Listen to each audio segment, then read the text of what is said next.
ফিলিস্তিনি বন্দীদের জন্য কুমির ঘেরা কারাগার তৈরি করছে ইসরায়েল। ফিলিস্তিনি বন্দীদের আটকে রাখার জন্য কুমিরে ভরা পরীক্ষা দিয়ে ঘেরা কারাগার নির্মাণের বিতর্কিত পরিকল্পনা বাস্তবায়নের পথে নতুন আইনি পদক্ষেপ নিয়েছে ইসরায়েল। দেশটির পরিবেশ সুরক্ষা মন্ত্রী ইদিত ছিলমান সম্প্রতি কুমিরকে পরিচালিত বন্যপ্রাণী হিসেবে পূর্ণ শ্রেণীবিন্যাসের আদেশে স্বাক্ষর করেছেন,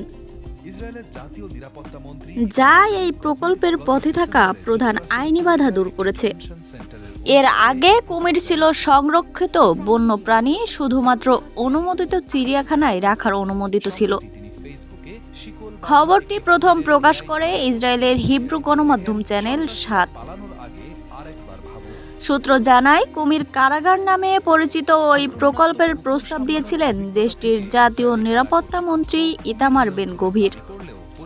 প্রায় ৬ মাস আগে তিনি উচ্চ নিরাপত্তায় এই কারাগার নির্মাণের ডাক দেন, যার চারপাশে কুমিরে ভরা জলপথ থাকবে পালানোর যে কোনো চেষ্টা রুখতে। পরিবেশ মন্ত্রীর সই করা নতুন আদেশের ফলে এখনও ইসরায়েলের কারা বিভাগ সহ সরকারি সংস্থাগুলো নির্দিষ্ট শর্তে নিজেদের স্থাপনায় কুমির রাখতে পারবে। প্রতিবেদনে বলা হয়েছে, ইতোমধ্যে ইসরায়েলি কারা বিভাগ প্রকল্পটির বাস্তবতা যাচাই শুরু করেছে।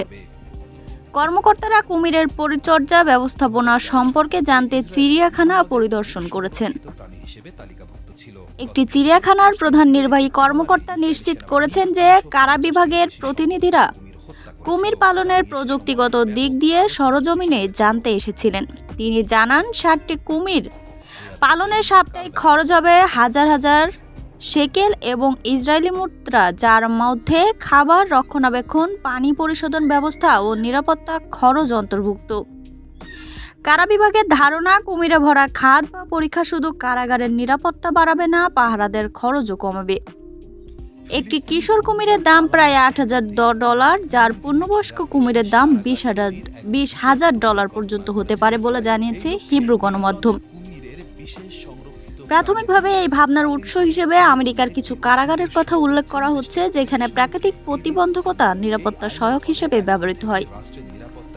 বর্তমানে ইসরায়েলের বিভিন্ন কারাগারে প্রায় ৯,৫০০ ফিলিস্তিনি বন্দী রয়েছেন। ফিলিস্তিনি ও ইসরায়েলি মানবাধিকার সংগঠনগুলো দীর্ঘদিন ধরে অভিযোগ করে আসছে, এসব কারাগারে নির্যাতন, চিকিৎসা অবহেলা, অনাহারে মরে যাওয়া পরিস্থিতি বিদ্যমান। গত কয়েক বছর ধরে ডজন ডজন বন্দী মারা গেছে বলেও দাবি তাদের।